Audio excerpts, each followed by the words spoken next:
আমাকে আপনাকে হায়াত তৈবা দান করেছেন, এটা আল্লাহর বড় নিয়ামত। পুরো কি নিয়ামত না বলেন? এটা আল্লাহর বড় নিয়ামত।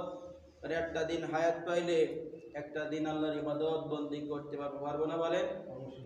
এদিকে খেয়াল করুন, অবশ্যই আল্লাহ তাআলার একটা দিন যদি আমরা হায়াত পাই, এই একটা দিন আল্লাহ তাআলার ইবাদত করতে পারবো বেশি বেশি করে, পারবো না বলেন? আর যদি একটা দিন আগে মারা যায় তাহলে একটা দিন ইবাদত থেকে আমরা দুনিয়া কি পিছিয়ে গেলাম। এই তো ওই একটা দিন আগে যদি তওবা করে ফিরে আসতে পারি তাও আল্লাহ তাআলা কি করবে? ক্ষমা করে দেবে না বলেন? অবশ্যই আল্লাহ তাআলা ক্ষমা করে দেবে। এই জন্য আমাদের সদা সর্বদা মৃত্যুকে স্মরণ রাখতে হবে।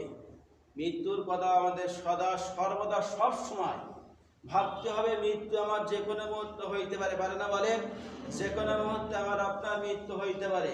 এই মৃত্যুর জন্য আমার আপনার প্রস্তুত থাকতে হবে। কারণ হাদিসে আসছে, আবু বকর রাদিয়াল্লাহু থেকে বর্ণিত, তিনি বলেন যে আমরা মুসলমান যখন নামাজ আদায় করি, কিন্তু নামাজ যখন আদায় করি, যে আমরা যখন ডান দিকে সালাম ফিরে আসসালামু আলাইকুম ওয়া রাহমাতুল্লাহ, যে বাম দিকে যে সালাম ফিরবো, এই সময়টুকু আল্লাহ তাআলা হয়তো দেবেন না। মৃত্যু আমাদের এতটাই কাছে। আর হাদিসে আসছে যে আমাদের ঘাড় কত কাছে, তার চাইতে অধিক মৃত্যু আমাদের কাছে। ঘাড় আমাদের কি দূরে না কাছে? কাছে না বলেন?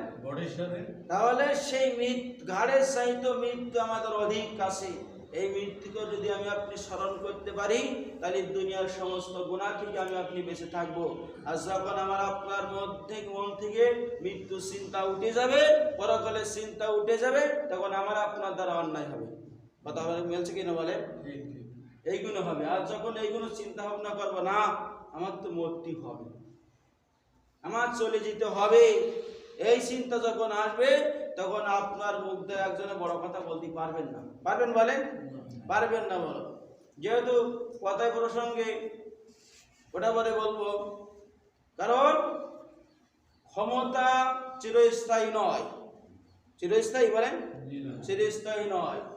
অহংকার চিরস্থায়ী করা যাবে না, অহংকারের ধ্বংস হতে হবে সেই বিষয়। এবং 7 নম্বর মেনে হলো অহংকারের আলামত। যে আমি আপনি যে অহংকার, এই অহংকারের কিছু আলামত আছে, সে আলামত সম্পর্কে আমরা জানবো। সময়ের স্বল্পতা আছে, কারণ আমি আপনি এমন মুসলমান, আজান হয়েছে, এই যে মসজিদের দিকে আগে আসতে পারি না, এখনো বাইরে বসে আছি, বাড়ির কাজ করছি, মাঠে কাজ করছি, দোকানদারি করছি। যেখানে আল্লাহ রাব্বুল আলামিন বলেছেন জুমার যখন আজান দেয়